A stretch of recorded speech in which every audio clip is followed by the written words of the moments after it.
Bismillahirrahmanirrahim. Assalamualaikum warahmatullahi wabarakatuh. Alhamdulillahirabbil alamin wassalatu wassalamu ala asyrafil mursalin wa ala alihi washabbihi ajmain. Qala rabbi shrah li sadri wa yassir li amri wahlul 'uqdatam min lisani yafqahu qawli. Wasaddid lisani wahdi qalbi bihaqqi sayyidina Muhammadin sallallahu alaihi wasallam. Wa ba'da fa inna asdaqal hadis kitabullah wa khairal hadi hadi Muhammadin sallallahu alaihi wasallam. Wa syarrul umuri muhdatsatuha wa kullu muhdatsatin bid'ah. Allahumma 'allimna ma jahilna, ya Allah ya Tuhan kami, ajarkan pada kami apa yang kami jahil. Wa dzakirna ma nasina, ingatkan balik pada kami apa yang telah kami lupa. Allahumma faqihna fid din, ya Allah ya Tuhan kami, fahamkan kami agama. Wa 'allimna ta'wil, ajarkan kepada kami Al-Quran. Allahumma razuqna ilman nafi'a, ya Allah ya Tuhan kami, rezekikan pada kami ilmu yang memberi manfaat. Wa amalan salihan mutaqabbala, dan amalan yang salih dan amalan tersebut diterima. Wa rizqan halalan thayyibah, dan rezeki yang halal dan rezeki tersebut baik. An Abi Hurairah radhiyallahu an anin Nabi sallallahu alaihi wasallam qala kullu kalmin yuklamuhu al-muslimu fi sabilillah yakunu yawmal qiyamati kahayatiha istu'inat tafajjaru damman al-lawnu lawnu dammi wal arfu arful miski, rawahul Bukhari. Daripada Abu Hurairah radhiyallahu an, dari Nabi Muhammad sallallahu alaihi wasallam berkata, setiap luka yang orang Islam telah luka di jalan Allah Subhanahu wa taala, yakunu yaumal qiyamati kahayatiha, maka jadilah pada hari kiamat nanti seperti mana keadaannya semasa dia meninggal itu. Istu'inat tafajjara damman, dan ketika mana dia dicucuk dengan senjata, tafajjaru damman, menyebabkan darahnya terpancar.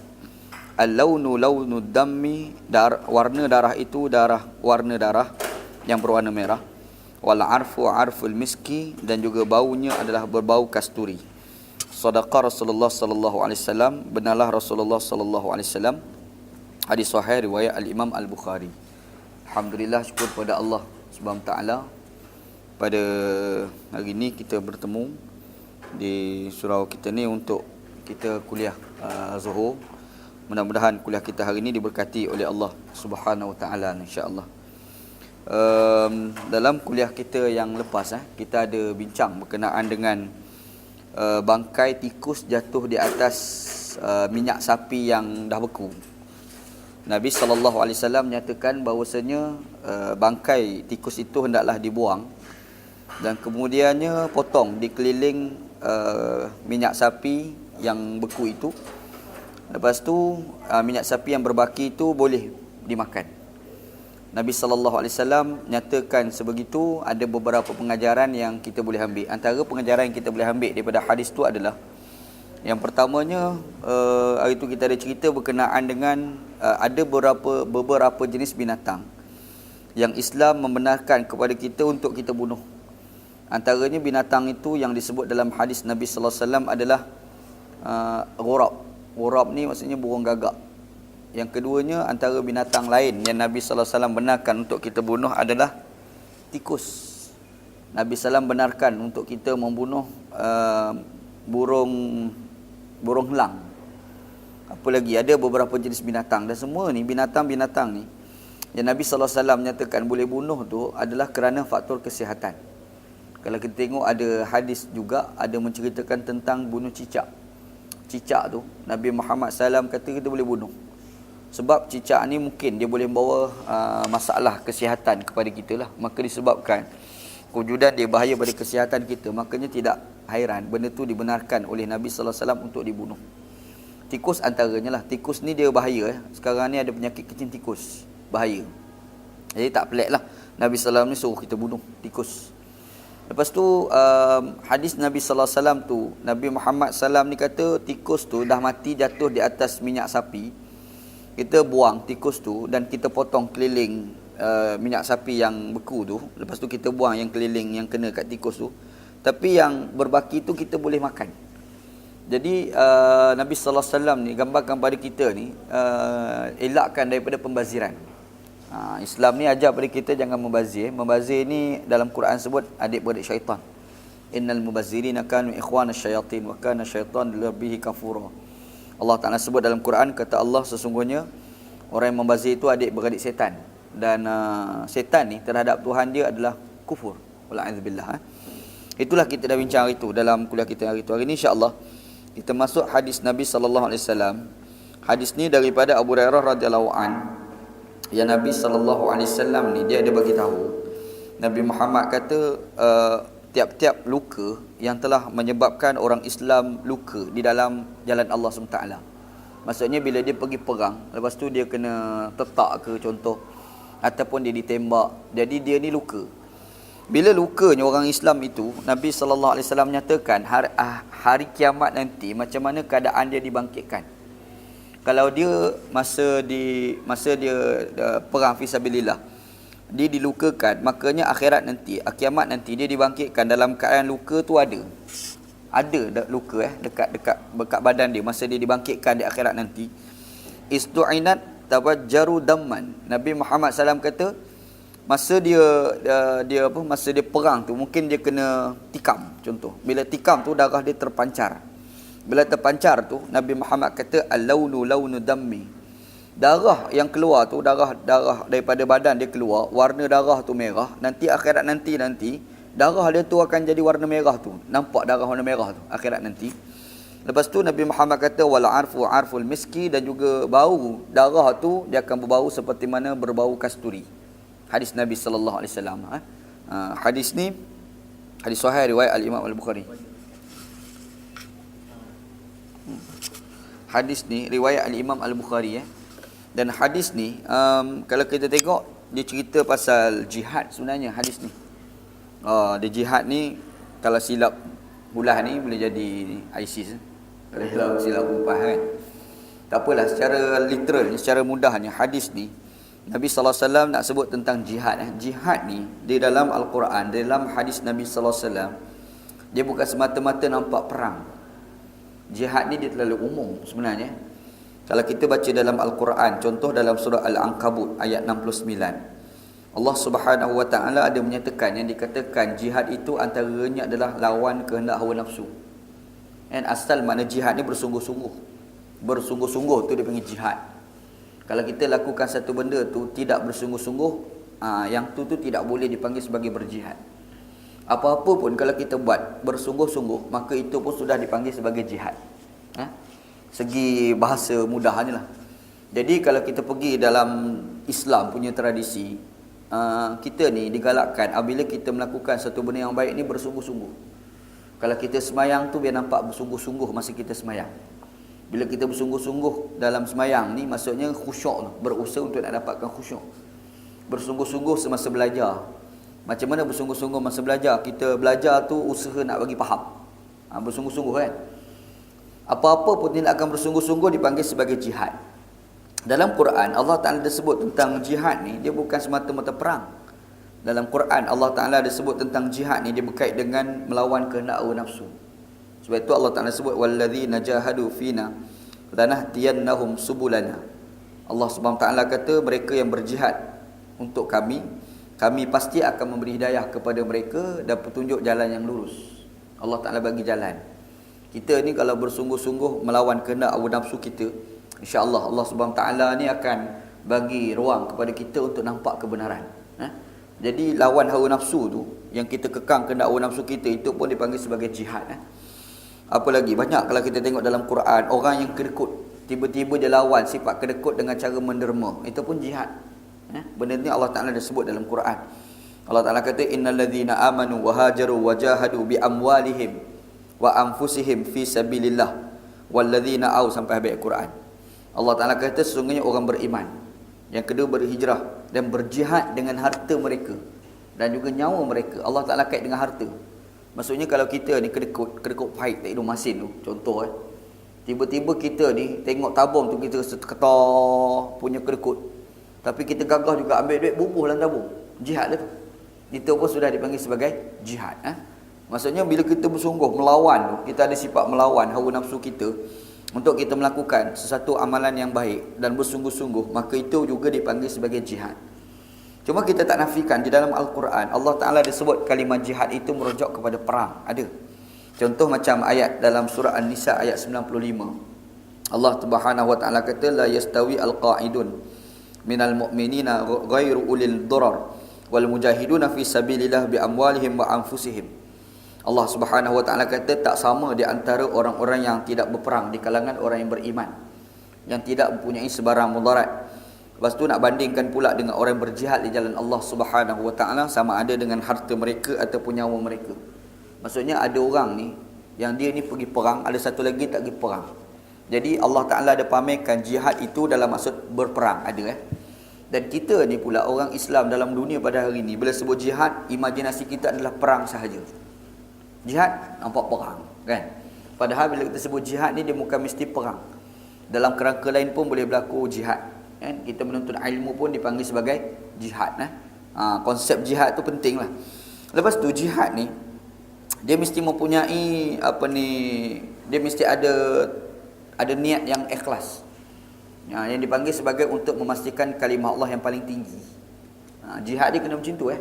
Kalau kita di perang fisabilillah, contohlah angkat senjata lah contoh. Kalau dia angkat senjata, kena faham kat konsep jihad ni. Ini masalah juga.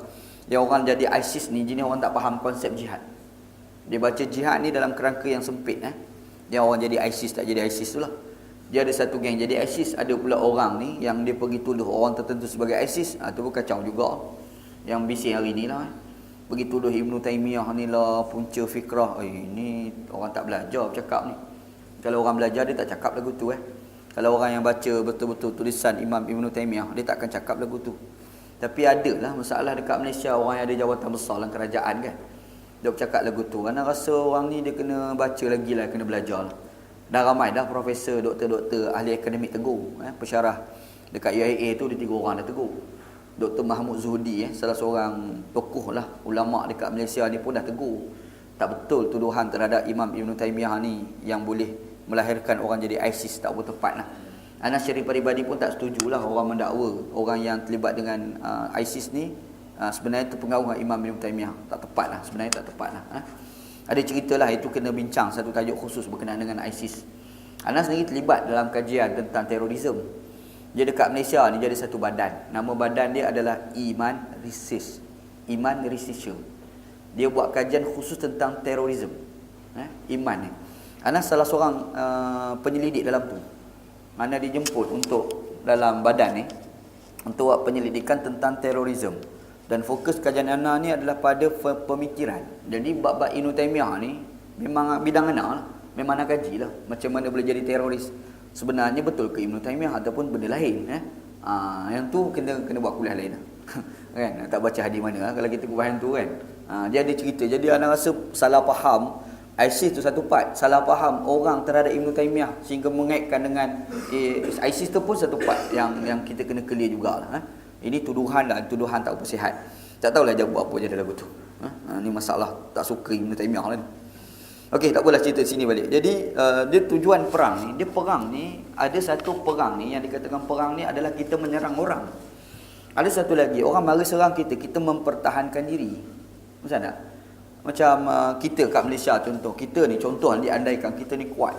Bila kita kuat, kita tengok Siam ke sebelah kerajaan kita pergi serang Siam lah, yang tu menyerang. Faham tak? Yang tu Islam tak ajar lagu tu.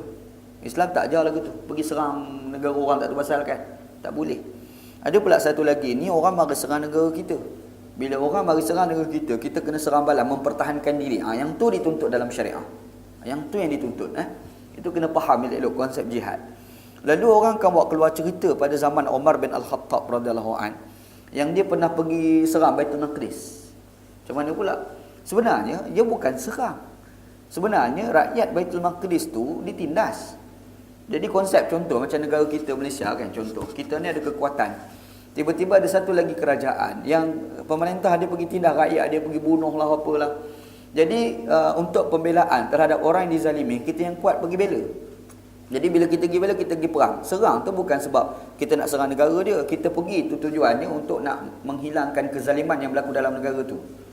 Cumanya bila datang sejarah Islam, banyak kes macam Sayyidina Umar bin Al-Khattab, dia sampai kat Baitul Maqdis. Orang ni bila dengar Umar punya tentera datang, orang lari awal-awal. Tu canggih dia lah. Jadi dia boleh masuk aman damai. Masuk tu asal nak pergi perang, orang takut lari. Tu kan. Lari ataupun orang bagi menang free. Menang free. Itu berlaku dalam zaman pemerintahan Umar bin Al-Khattab. Kalau orang baca sejarah Islam, Tariq bin Ziyad. Ada satu tokoh nama Tariq bin Ziyad. Menguasai Spanyol, Andalusia. Andalusia, Spain tu dulu kan satu pemerintahan Islam dulu. Spain yang disebut sebagai Andalusia. Jadi Andalus tu dulu diperintah oleh orang Islam. Yang sekarang ni orang panggil Spain ataupun Spanyol. Sekarang bukan negara bukan orang Islam lah, tapi tu tempat orang Islam dulu. Pemerintahan dia diperintah oleh ulama-ulama Islam. Ulama Islam memerintah Spain dulu. Jadi macam mana Spain tu yang dulu asal tak Islam dia jadi Islam. Orang yang pergi bawa gerakan Islam kat situ tu, gerakan jihad di situ tu, namanya Tariq bin Ziyad. Tariq bin Ziyad dia pergi kat sana, dia bukan perang. Dia sampai tu asalnya kezaliman berlaku dalam kerajaan. Cuma bila sampai, tiba-tiba rakyat Spain tu sokong Tariq bin Ziyad. Jadi bila sokong bin Ziyad, dia ada gelombang besar menyebabkan pemerintah ketika itu lari keluar daripada kerajaan. Dia lari pergi ke tempat lain. Bila lari dia pun ambil kerajaan. Bila ambil kerajaan, rakyat ketika itu tidak Islam. Rakyat pada masa agama Kristian masa tu. Tariq bin Ziyad ni pergi jumpa. Dia kata, korang ni nak suruh kami tadbir ke korang nak merintah sendiri? Dia tanya balik. Dia kata, serah pada kamu lah memerintah. Bila serah pada Tariq bin Ziyad, Tariq bin Ziyad pun ambil lah. Dia bukan ambil rampas tak. Dia tanya dulu, dia bincang. Betul tak? Maksudnya kalau ada kezaliman, baru laku perlawanan. Tapi kalau tak ada kezaliman, tak boleh nak melawan. Walaupun kerajaan itu bukan Islam merintah. Itu konsep jihad sebenarnya. Tapi yang kita hari ni, duk nampak, bila jihad ni kita kena serang orang. Oh, salah faham banyak lah. Bila salah faham banyak terhadap konsep jihad, akhir sekali yang buruk tu Islam. Lebih-lebih lagi dia ada apa? Dia rasa tu dia kena serang. Macam contoh pergi serang negara bukan Islam, pergi serang WTC tu kan. WTC di Amerika kan. Yalah wallahu alam lah betul ke orang Islam buat, kita tak tahu sebenarnya. Benda tak jelas semua tu kan. Cuma kesalahan besar juga pada Bush apabila dia menuduh itu dilakukan oleh Osama bin Laden. Kan bom berlaku tu, molotov tu, jatuh bangunan tu, mula sekali statement daripada Bush ketika itu Bush lagi dia buat statement, dia kata ini semua kerja Osama bin Laden. Habis negara orang Islam kena serang Afghanistan, kena serang kan. Ini implikasi dalam perang. Kenapa jadi macam tu? Silap balik orang Islam juga. Iaitu apabila bom, sebelum Bush buat statement, Osama bin Laden masa tu buat satu statement. Dia kata padan muka mereka. Orang buah atas orang tu kan? Jadi kita punya statement tu tak beringat, menyebabkan akhir sekali orang Islam tu sendiri dah terkena. Ni konsep jihad ni kita kena faham elok-elok. Itu dikatakan konsep jihad. Jihad ni kita kena faham bukan cerita kita memerangi orang. Tapi apabila orang serang kita, kita perlu mempertahankan diri. Yang tu dipanggil sebagai jihad. Jihad kena clear elok jihad ni. Jadi jihad ni dia mesti kerana Allah, dia tak boleh kerana lain. Tak boleh. Sebab itu ada satu cerita tau berlaku pada zaman Nabi sallallahu alaihi wasallam. Hadis ni Imam Bukhari riwayat daripada seorang sahabat namanya Abu Musa Al-Ash'ari. Abu Musa ni cerita, ja'a rajulan ila Nabi sallallahu alaihi wasallam. Adalah seorang lelaki ni datang pergi jumpa Nabi sallallahu alaihi wasallam. Faqala ya Rasulullah mal qitalu fi sabilillah. Dia kata Rasulullah, yang dikatakan perang di jalan Allah ni macam mana? Hamba Allah ditanya Nabi sallallahu alaihi wasallam. Bila tanya Nabi, dia kata fa inna ahadana yuqatilu ghadaban wa yuqatilu hamiyatan farafa'a ilaihi ra'sahu. Dia kata Rasulullah, ada orang ni berperang ni bukan sebab dia perang sangat. Dia perang ni sebab dia marah kat orang. Dia pergi perang tu bukan dia nak pergi perang sangat tau. Dia perang ni sebab geram sangat seorang mamat yang tak puas hati dalam tu. Lepas tu pergi perang. Ada ni pula pergi perang tu sebabnya nak tunjuk dia gedebeh. Ada tak? Ada yang tunjuk tahu gedebeh. Gedebeh ni seorang Kelantan. Dia gedebeh ni gapuk nak terima gedebeh. Samsing. Dia rasa dia hebat sangat. Kalau jalan jumpa dia ni tak tunduk memang makan pelempang lah. Punya gedebeh dia tu kan. Dia nak tunjuk dia gedebeh. Dia nak tunjuk dia ni hebat.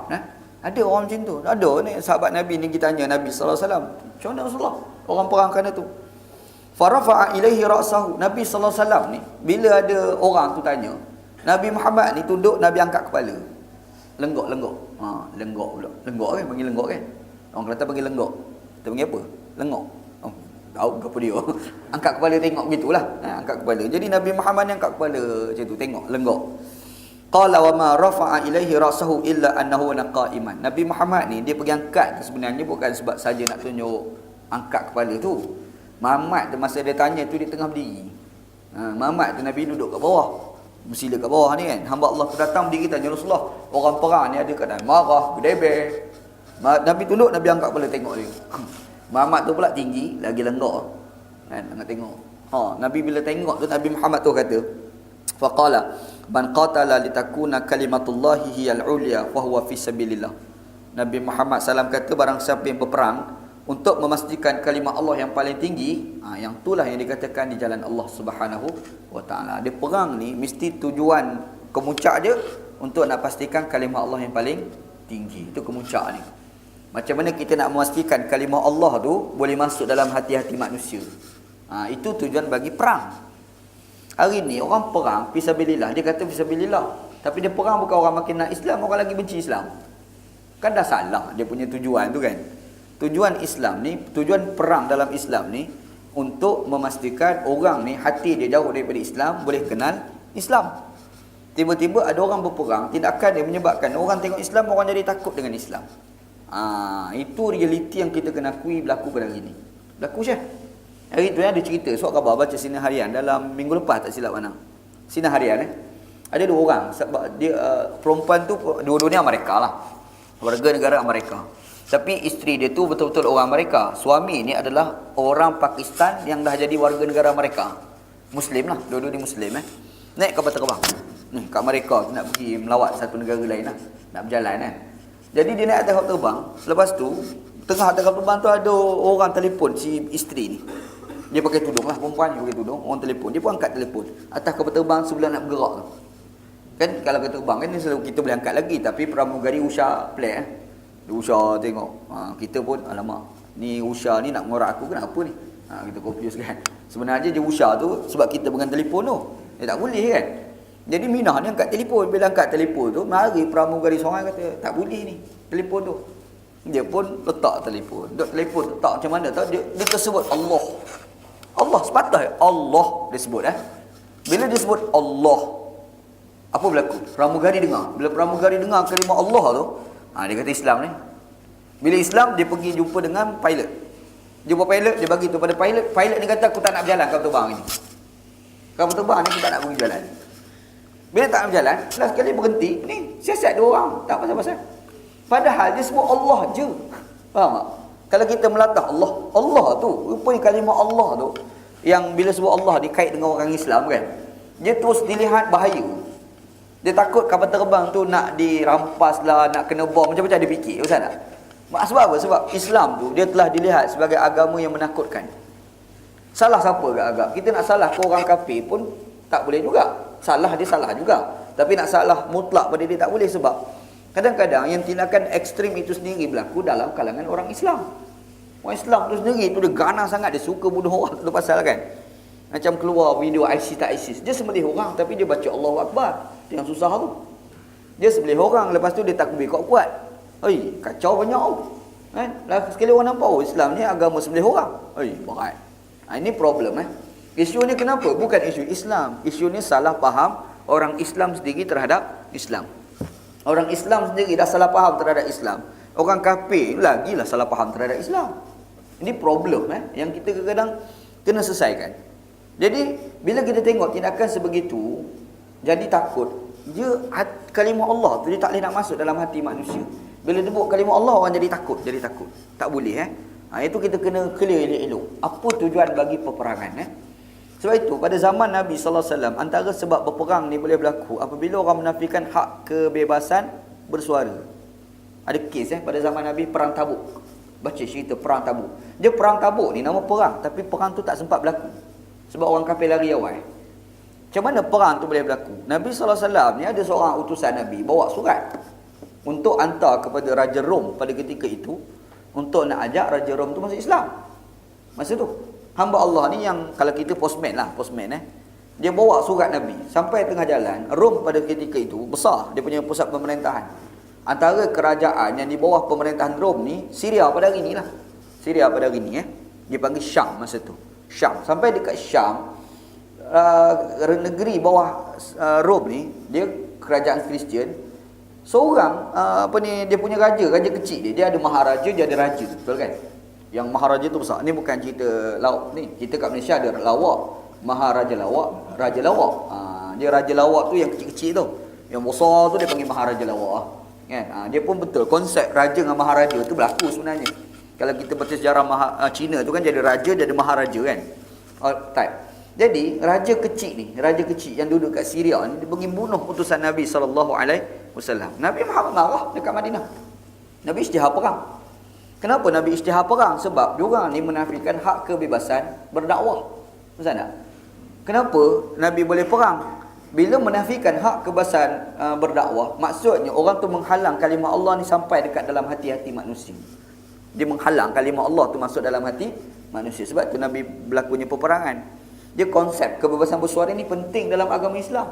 Tapi orang Islam ni jarang nampak konsep kepentingan kebebasan bersuara. Syekh, kebebasan bersuara ni implikasinya bila bebas bersuara ni dia akan berlaku debat. Islam ni boleh menang dengan debat. Kita tengok dekat dunia barat ada orang nama Dr. Zakir Naik. Islam kat sana berkembang sebab orang ni pergi berdebat. Islam ni gini, hujah satu, hujah dua, kalah agama lain. Tapi kita pula ambil sikap, sekat. Jangan bercakap. Pelik sungguh. Habis sekat dia bercakap. Padahal Islam ni kena bagi dia bercakap. Orang kafir kalau bercakap, biarlah dia bercakap. Supaya orang lebih kenal sesat tu apa. Ana selalu cakap mana-mana lah, kita ni tak pernah rasa nikmatnya gigi kecuali kita tak ada gigi. Masa ada gigi ni tak pernah rasa gigi ni nikmat. Tapi kita akan rasa gigi ni nikmat bila kita dah tak ada gigi. Masa tu bestnya kalau ada gigi. Nak pergi makan, buat kenduri orang buat kambing lah apa, nak makan macam mana gigi tak ada, makan kambing. Betul tak? Kita nak makan apa? Nak makan petai. Macam mana makan petai kalau gigi tak ada? Masa baru tahu sedapnya kalau ada gigi. Maksudnya gigi ni dirasakan nikmat bila kita ni tak ada gigi. Tak ada baru kita tahu nikmat ada gigi. Orang yang Islam daripada awal, satu lagi orang kafir masuk Islam. Tak sama.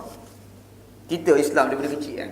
Nikmat Islam ni dengan satu lagi kawan kita yang asal tidak Islam masuk Islam. Cuba kita tanya dia cerita pasal Islam. Dia ada feeling tau. Dia shock Islam tu apa. Kenapa? Sebab dia bermula dengan kesesatan. Lepas tu dia jumpa hidayah. Kita ni Islam dah, tapi kita hanya kenal Islam je, tapi kita tak kenal sesat tu apa. Cuba kita kenal sesat, lepas tu kita jumpa yang benar. Baru kita rasa benar tu best. Benar tu sedap. Sebab apa sedap? Sebab kita tahu sesat tu apa. Sebab tu Quran ajar la ikrah fid din qad tabayyana ar-rusyd minal ghayy. Allah Taala kata tidak ada paksaan dalam agama, nyata benar dan tak benar. Dia menampilkan dua situ, benar tak benar. Bila kita tahu benda tak benar, jadi kita dapat kebenaran itu dalam keadaan nikmat. Kadang-kadang kita dapat kebenaran tapi nikmat tak ada sebab kita tak kenal kesesatan. Betul Dia nak dapat nikmat kebenaran tu kita kena tahu kesesatan. Orang kafir kena bagi dia bercakap.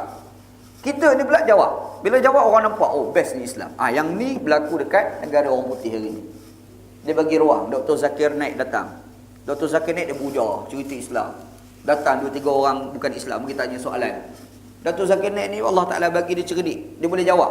Bagi logik. Orang dengar, best gila jawapan. Orang pun pakat-pakat masuk Islam. Islam ni dia boleh menang apabila bertembung dengan kepelbagaian. Boleh menang. Percaya, Islam ni kalau pergi keamanan dia boleh menang. Tapi kalau kita pergi dengan kekerasan, pembunuhan, tak, orang lagi meluat dengan Islam. Itu realiti yang berlaku pada hari ini. Tengoklah berlaku kat Syria. Berlaku kat Baghdad.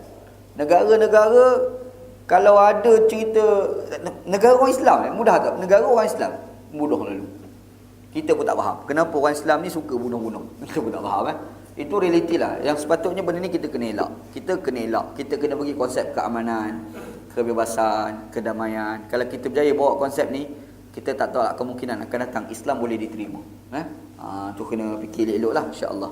Tak apalah. Yang penting kita nak sebut, bila sebut perang ni, tujuan dia adalah untuk memastikan kalimah Allah ni diterima oleh manusia. Hati manusia ni boleh terima Islam, boleh terima Allah Subhanahu Wa Taala sebagai Tuhan. Itu sebenarnya. Tujuan lain bagi Islam ni, jihad ni adalah keamanan. Sebab itu bila musuh serang negara kita serang balas. Kenapa kita serang balas? Sebab kalau kita biar, negara kita tak aman. Jadi antara tujuan jihad adalah untuk keamanan. Bukannya jihad itu untuk datangkan kekacauan. Yang hari ini orang guna jihad tapi dia buat kekacauan. Tak betul, tak tepat dengan tujuan bagi konsep jihad itu sendiri. Disebabkan Islam ni dia nak hilangkan kezaliman, dia nak pastikan keamanan. Sebab itu Islam ni dia ada ajak masa berperang tu kita tak boleh bunuh kanak-kanak. Tak boleh bunuh orang perempuan, tak boleh bunuh orang beribadat dalam rumah ibadat. Dalam perang, pokok pun tak boleh nak tebang, tak boleh. Haram. Kita perang kan, masa perang tengok pokok tebang, pokok saja tebang, tak boleh. Itu tu dilarang di dalam agama. Islam melarangkan. Benda ni banyaklah disebut dalam hadis Nabi sallallahu alaihi wasallam. Jadi kita kena faham, jihad itu apa? Bersungguh-sungguh untuk memastikan kalimah Allah paling tinggi. Dan jihad bukanlah untuk melahirkan kekacauan. Jihad untuk memastikan sesuatu negara, sesuatu tempat, sesuatu masyarakat itu aman. Memastikan masyarakat itu terhindar kezaliman. Itu yang dikatakan sebagai jihad. Itu kena clear maksud jihad. Cuma bila orang terlibat dalam jihad, Nabi sallallahu alaihi wasallam ada sebut satu benda yang disebut sebagai mati syahid. Syahid Syahid ni dia ada 3 jenis syahid. Syahid ni dalam Islam 3 jenis syahid. Yang pertama dia panggil syahid dunia. Yang kedua dia panggil syahid akhirat. Yang ketiga dia panggil syahid dunia dan akhirat. Kita dah faham syahid ni mati syahid je lah. No, jadi 3 jenis syahid. Apa yang dikatakan syahid dunia dan akhirat? Orang pergi perang fisabilillah, berjihad kerana Allah. Hati dia kerana Allah. Hati dia betul-betul nak memastikan kalimah Allah yang paling tinggi. Hati dia betul-betul memastikan aku berjihad ni nak pastikan negara aku aman. Ni aku berjihad betul-betul ni nak memastikan kezaliman itu tak berlaku. Ni berjihad ni hati ni betul-betul mengharapkan hasil daripada perang ni orang yang tak terima Islam boleh terima Islam. Jihad. Jadi dia pergi tu dah hati macam tu. Dan perang tu menyebabkan persenjataan. Dan dia dibunuh. Bila dia dibunuh, macam mana mayat dia? Mayat dia tidak dimandikan, tidak dikapankan, tidak disemayangkan. Lepas tu ditanam sebegitu bersama dengan pakaian dia. Disebabkan mayat dia tidak dimandikan, tidak dikapankan, pakaian dia tanam sekali dengan pakaian dengan darah-darah tu kan, maka dia tu dipanggil sebagai syahid dunia. Syahid dunia. Sebab tu mayat tidak dimandikan. Lepas tu dia tu pula ikhlas kerana Allah. Bila dia ikhlas kerana Allah, dia bukan sekadar syahid dunia, dia ada satu lagi, dia syahid akhirat. Bila syahid akhirat dapatlah kelebihan-kelebihan syahid. Kelebihan syahid yang akan sebut hadis Nabi sallallahu alaihi wasallam. Ada pula satu lagi, orang pergi jihad fisabilillah. Dia perang, tapi dia pergi perang bukan kerana Allah. Dia perang tu sebab dia gedebel, anda sebut tadi kan. Dia perang ni sebab dia nak marah ke orang. Ada orang yang dia bengak kat situ. Dia pergi perang tu bukan untuk memastikan kalimah Allah yang paling tinggi. Dia berperang tu tujuan dia apa? Tujuan dia pergi perang tu adalah untuk nak menampilkan dia ni adalah ayahanda dalam kampung. Contoh. Contoh lah ni. Dia bukan kerana Allah. Tapi dia terlibat dalam perang. Dia mati. Macam mana mayat ni? Mayat dia tidak dimandikan, tidak dikapankan, tidak disemayangkan, ditanamkan dengan pakaian dan darah dia sekali. Tanam Sebab di dalam medan peperangan, dia dipanggil sebagai syahid dunia. Tapi hati dia tidak ikhlas kerana Allah. Hati dia tak betul dengan Tuhan. Nah, disebabkan hati dia tidak ikhlas dengan Tuhan, dia adalah syahid dunia, bukan syahid akhirat. Dia ada syahid dunia akhirat. Satu lagi syahid dunia, bukan syahid akhirat. Ada satu lagi, dia syahid akhirat tapi bukan syahid dunia. Macam mana? Nabi Muhammad SAW ada sebut al-mabtunu syahidun, al-mat'unu syahidun. Orang yang mati sakit perut syahid. Orang mati sebab sakit taun syahid. Macam mana? Maksudnya dia ni kalau tengok mati bukan perang fisabilillah. Duduk macam kita ni lah. Duduk mengajilah dengan kuliah, pergi kedai mamak, makan kari 5-6 hari lepas, berulang jambat, mati tak tahu pasal. Nak jadi hal lah tu kan. Tersilap makan kari. Kari tu 5 hari lepas. Dia kari yang lama tu lagi sedap sebenarnya. Kari baru buat tak sedap. Betul lah. Kita pergi kedai mamak, pergi minta kari. Mamak minta kari. Mamak tu bawa mari kari, kita tanya ni kari bila ni? Tanya mamak. Mamak kata ini kari semalam. Dia tak jual kari hari tu buat hari tu jual. Tak, mamak ni kari semalam ataupun kari 3 hari lepas. Tak mari kan. Ni kari tak, saya nak kari ini hari. Kita kata ke mamak tu. Pening mamak tu. Tak ada. Kari semalam ada? Saya tak mau kari semalam. Saya mau kari ini hari. Dia kata mamak. Dia ulang 4-5 kali. Mamak tu pun pergi bisik kat telinga kita. Dia kata kalau you mau makan kari ini hari, you kena datang esok. Baru dapat kari semalam. Tapi nak cerita, dia nak cerita. Contoh, kita ni silap makan. Berulang bilik air jamban. Last kali mati. Syahid. Dia panggil syahid akhirat. Nabi Muhammad sebut al-mabtunu syahidun. Orang mati sakit perut ni syahid. Al-mat'udu syahidun. Orang sakit kena penyakit wabak. H1N1 contohlah kan. Taun contoh. Dia kena penyakit tu. Kan bila yalah benda ni kadang boleh berlaku dalam satu tempat. Macam sebelum ni tersebar penyakit H1N1 kan. Orang tu kena dan dia mati. Dia dikira sebagai syahid. Tapi syahid dia panggil syahid akhirat, bukan syahid dunia. Bila sebut dia syahid akhirat, bukan syahid dunia, mayat dia dimandikan, dikapankan, disemayangkan macam orang biasa. Tapi pahala syahid di akhirat dia dapat. Faham tak? Pahala syahid di akhirat dia dapat. Dia panggil syahid akhirat. Orang perempuan mengandung, beranak, meninggal tu kan. Dia ni mengandung, lepas tu dia beranak. Beranak tu, anak tu keluar, dia pun jalan. Contoh. Dia pun meninggal. Macam mana perempuan tu? Syahid. Dipanggil sebagai syahid akhirat. Dia bukan syahid dunia. Maksudnya, mayat dia dimandikan, dikapankan. Urus macam orang biasa. Cumanya, di sisi Allah Subhanahu Wa Taala dia dapat pahala seperti mana orang mati syahid. Tu kena ingat. Dia syahid tu berapa jenis syahid. Itu kita kena faham lah. Kena dengan syahid. Syahid dunia, syahid dunia akhirat, syahid dunia, syahid akhirat. Tiga jenis syahid. Kena faham dia dulu. Banyaklah yang dikatakan syahid akhirat, macam kita orang belajar, orang mengaji, mati contohlah kan. Syahid tak? Syahid. Tapi mayat dimandikan, mandi, dikapankan macam biasa. Tapi yang dikatakan syahid tu macam mana? Syahid nisbah di akhirat, bukan syahid nisbah di dunia. Tu kena clear elok lah perbincangan tu. Ingat tak dulu orang pernah bincang dulu lama dah, tahun 80-an dulu, memali. Ingat tak? Memali tu cerita ni isu politik sebenarnya. Memali. Orang bincang syahid tak syahid, syahid tak syahid, syahid tak syahid. Sekarang ni syahid ke tidak? Orang pergi serang, orang pergi bunuh dia. Orang pergi serang rumah kita, lepas tu orang bunuh kita. Syahid tak? Syahid. Nabi Muhammad SAW ada sebut, man qutila duna malihi fahuwa syahid. Man qutila duna irdihi fahuwa syahid. Man qutila duna malihi fahuwa syahid. Nabi sebutlah hadis. Barang siapa yang dibunuh sebab dia mempertahankan harta, dia syahid. Dia ni jalan-jalan, tepi jalan, mari seorang nak rompak, dia pertahankan harta, orang pergi bunuh, syahid. Okey, mayat dia dimandikan tidak? Dimandikan, dikapankan, disemayangkan, ditanam, macam biasa kan, macam orang biasa. Tapi disebabkan dia dibunuh sebab mempertahankan harta, dia syahid. Ataupun dia dibunuh sebab mempertahankan maruah dia. Orang perempuan nak dirogol contohlah kan, tu maruah diri dia kan. Dia mempertahankan diri dia dan dia dibunuh. Mayat dia dimandikan, dikapankan. Macam biasa, macam orang biasa. Tapi di sisi Allah Ta'ala dia dikira sebagai syahid. Syahid tu bukan syahid dunia, dia panggil syahid akhirat. Ada satu lagi syahid dunia akhirat. Itu tu perang fisabilillah. Faham Itu kena clear kategori syahid. Kalau orang tanya anak, apa ni kes memali, syahid lah, syahid akhirat. Sekurang-kurang dia syahid akhirat sebab orang pergi rumah dia, orang pergi serang dia, orang pergi bunuh dia. Sekurang-kurangnya lah. Nak sebut syahid dunia ni, itu kena debate waktu lain pula lah. Betul ke? Apakah dalam kerangka ma'rakah ke ataupun dalam kawasan kampung ke? Yang tu ada perbincangan pula lah di kalangan ulama-ulama fiqh. Tu kena tengok isu begitu insya-Allah. Jelas syahid tu penting lah. Ana suka ada satu kenyataan daripada Dr. Abdullah bin Bayyah. Bin Bayyah ni ulama Mauritania. Ada orang kata sekarang dia duduk dekat Dubai, ada orang kata duduk kat Riyadh. Allah alam lah. Tapi statement dia best. Dia kata ramai orang dulu dan hari ni mengatakan kepentingan mati syahid, kepentingan mati di jalan Allah. Dia kata hari ni aku nak memperkenalkan satu, macam mana kita nak hidup di jalan Allah. Ambil enggak boleh ke dia?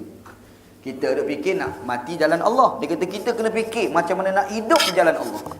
Macam mana hidup jalan Allah? Kita akan buat keamanan, kita buat kedamaian, kita bukan nak bunuh orang sesuka hati. Betul tak? Konsep cari jalan damai apabila ada perbezaan. Itulah jalan-jalan menuju kepada hidup di jalan Allah Subhanahu Wa Taala. Dia masalah kadang-kadang kita nampak bila yang dikatakan penting tu mati jalan Allah. Dia nak pergi perang satu pasal. Akhir sekali pakat-pakat jadi ISIS tu yang susah. Kan? Elaklah kita pun jangan terlibat dalam ISIS ni. Nak cerita sejarah ISIS tu waktu lain nak cerita lah insya-Allah. Tapi ISIS ni dia amat berbahaya lah. Amat berbahaya. Baik. Okey, dalam hadis Nabi sallam, Nabi Muhammad ada sebut tentang kelebihan orang mati syahid. Ada disebut oleh Nabi. Antaranya Nabi sallallahu alaihi wasallam ada sebut, Nabi kata li syahid indallah sittu khisalin. Nabi kata orang mati syahid ni ada beberapa keistimewaan yang Allah Taala bagi. Yang pertama kata Nabi sallallahu alaihi wasallam, yughfar lahu fi awwali daf'atin. Dia akan diampunkan dosa-dosanya di awal darah terpancut keluar daripada badan dia. Dia pergi perang, orang pergi tetak dia ataupun pergi tembak, terpancut darah mula-mula tu kan. Bila terpancut tu, Allah Taala ampun dosa dia. Ini orang mati syahid di jalan Allah Subhanahu wa taala satu. Yang kedua, Nabi Muhammad sebut wa yara maq'adahu fil jannah. Dia akan diperlihatkan tempat di dalam syurga. Tu kata Nabi sallam dua dah. Yang ketiga, Nabi Muhammad sallam kata wa yujaru min azabil qabri. Dia akan diselamatkan daripada azab kubur. Orang mati syahid ni, lubang kubur nanti selamat daripada azab. Tu kelebihan orang mati syahid. Yang lain Nabi kata wa ya'manu min faz'il akbar. Nabi Muhammad nyatakan dia akan dihilangkan ketakutan yang paling besar di akhirat nanti. Dekat akhirat nanti ada satu ketakutan besar. Kita nak berhadapan dengan Allah tu kan. Allah Ta'ala akan hilangkan ketakutan tu daripada hati dia. Ini kelebihan orang mati syahid. Dan Nabi Muhammad kata wa yudha'u ala ra'sihi tajul wiqar. Al-yaqutatu minha khairun minad dunya wa ma fiha. Orang mati syahid ni akhirat nanti akan dipakaikan tajul wiqar, tengkolok. Kita nampak tengkolok ni raja-raja ni. Ni akhirat nanti dia ada raja-raja yang boleh pakai tengkolok ni. Orang tu orang mati syahid. Dan dia punya batu, dia ada batu al-yaqutah, batu apa? Batu permata tu kan. Batu tu punya mahal, kata Nabi sallam, lebih mahal daripada dunia dan isi-isi dunia. Tu kelebihan orang mati syahid. Yang seterusnya Nabi Muhammad kata wa yuzawwiju isnataini wa sab'ina zawjatan minal huril ain. Yang ni orang paling seronok ni. Kelebihan mati syahid ni, Nabi Muhammad SAW kata akan dikawinkan dengan 72 anak bidadari syurga. Paling seronok. Dengar 72 orang Syekh, aku 2 pun tak lepas. Betul lah kan. Dekat akhirat orang mati syahid 72 orang anak bidadari syurga dia boleh kahwin.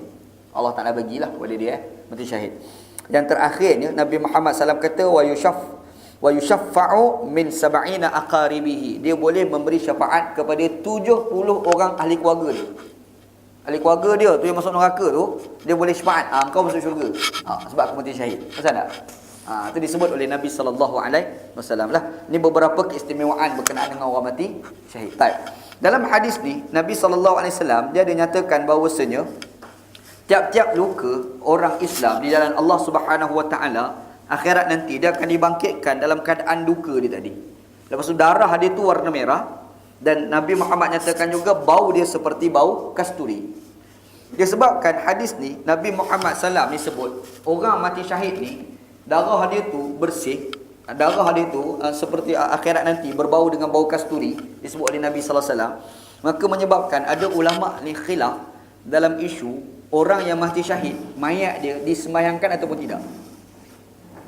Okey, orang mati syahid ni ditanam dengan pakaian dia, tidak dikapankan dengan pakaian yang berdarah, tanam begitu Sekarang ni pakaian dia ada darah. Bila pakaian ada darah, kita nak sembahyang mayat. Boleh ke tidak kita sembahyang mayat kepada jenazah yang jenazah tu belum dimandikan lagi? Soalan. Ataupun mayat itu ada najis, contoh. Contohlah orang tak, ni banyak berlaku dalam masyarakat kita, nak sembahyang gaib. Pasal tak? Seorang hamba Allah tu duduk dekat Mesir, mati dekat Mesir. Kita dapat berita dia meninggal dekat Mesir. Kita pun nak buat sembahyang mayat, sembahyang gaib dia panggil. Kita dapat berita terus sembahyang mayat. Nanti dulu, jangan sembahyang gaib lagi. Sebab apa? Sebab orang kat sana tu mayat belum dimandikan lagi. Kalau kita sembahyangkan juga, yang sana belum dimandikan lagi, sembahyang jenazah kau tak sah. Sebab sembahyang jenazah ni kena pastikan mayat itu telah dimandikan terlebih dahulu. Sekarang ni orang mati syahid. Bila mati syahid, dia tidak dimandikan, tidak dikafankan, ditanam dengan pakaian yang berdarah itu. Sekarang ni kita nak sembahyang mayat dia, macam mana? Boleh ke tidak kita sembahyang mayat jenazah orang mati syahid yang darah tu ada kat pakaian dia? Macam mana segi hukum Imam Syafi'i mengatakan bahawasanya sembahyang mayat kepada orang yang mati syahid ni tak wajib. Bahkan haram pula. Tak boleh. Jadi kita tak sembahyang mayat orang mati syahid. Kenapa? Sebab dia kata tak boleh tu. Yang pertama, darah orang mati syahid itu ada kat badan dia. Jadi darah itu adalah najis. Ayat Quran Allah Subhanahu wa taala menampilkan antara najis itu adalah darah. Hurrima alaikumul maitata waddama wa lahmal khinzir. Diharamkan kepada kamu bangkai, darah dan daging babi. Darah disebut dalam Quran. Jadi ada darah. Bila darah tu najis, kita nak sembahyang mayat orang yang mati syahid tu tak boleh sebab ada darah kat mayat dia. Sebab itu dalam mazhab kita, orang mati syahid tidak ada sembahyang mayat kepada dia. Satu. Yang kedua, kita sembahyang mayat ni kita doa. Sembahyang mayat tu adalah berdoa. Apa doa dia? Kita nak minta Allah Ta'ala ampun dosa orang mati syahid tu. Orang yang mati tu. Sebab tu dalam sembahyang mayat ada doa Allah maghfir lahu warhamhu wa'afihi wa'fu anhu kan. Ya Allah Tuanku, ampunlah dia, rahmatilah dia, maafilah dia kan. Yang kita doa tu untuk nak bagi Allah Ta'ala ampun dosa orang tu. Kata mazhab Syafi'i, orang mati syahid, Allah Ta'ala ampun dosa dia dah. Apa kau dah sembahyang mayat untuk dia? Faham tak? Ini hujah dalam mazhab kita Syafi'i, mengatakan orang mati syahid, kita tak payah sembahyang mayatkan diri dia. Beza dengan mazhab Hanafi. Hanafi kata tak. Orang yang mati syahid, kita tetap sembahyang mayat kat pada dia. Lepas tu darah dia tu macam mana pula? Tu darah dia kat badan dia tu kan? Darah dia tu macam mana pula? Hanafi dia punya hujah, dia kata Nabi Muhammad sendiri ni, hadis kita baca ni, hadis Bukhari ni, Nabi sendiri mengatakan bahawasanya darah dia tu mulia di sisi Allah SWT. Darah dia tu berbau seperti mana berbaunya kasturi. Jadi kalau darah tu bau kasturi, lepas tu mulia, kira-kira darah orang mati syahid ni tidak dikategorikan sebagai najis. Makanya kalau ada darah sekalipun pada orang mati syahid, kita boleh sembahyang mayat kepada orang mati syahid. Nampak kan? Itu hujah perbezaan di antara mazhab Syafi'i dengan mazhab Hanafi berkenaan dengan sembahyang mayat terhadap orang mati syahid. Ini hukumlah beberapa perkara yang kita boleh ambil pengajaran daripada hadis ini, insya-Allah. Hadis yang kita baca ni adalah hadis sahih riwayat Al-Imam Al-Bukhari. Wallahu a'lam. Wallahu a'lam. Ada siapa nak tanya soalan tak? Anda bagi masa sikit je. Tak ada? Kalau tak ada lagi bagus. Senang. Cubalah, wallahu a'lam. Sallallahu ala sayyidina Muhammad wa ala alihi wa sahbihi ajma'in. Walhamdulillahirabbil alamin. Bismillahirrahmanirrahim. Alhamdulillahirabbil alamin. Wassalatu wassalamu ala syafil mursalin wa ala alihi wa sahbihi ajma'in. Allahumma rzuqna ilman nafi'a. Ya Allah ya Tuhan kami, rezekikan pada kami ilmu yang memberi manfaat, wa amalan salihan mutaqabbala, dan amalan yang salih dan amalan tersebut diterima, wa rizqan halalan thayyibah, dan rezeki yang halal dan rezeki tersebut baik. Rabbana atina fid dunya hasanah. Ya Allah ya Tuhan kami, berikan kepada kami kehidupan kami dunia baik, fil akhirati hasanah, dan juga di akhirat baik, wa qina adzabannar, selamatkanlah kami daripada azab api neraka. Sallallahu ala sayyidina Muhammad wa ala alihi wa sahbihi ajma'in. Walhamdulillahirabbil alamin. Taqabbalallahu minna wa minkum.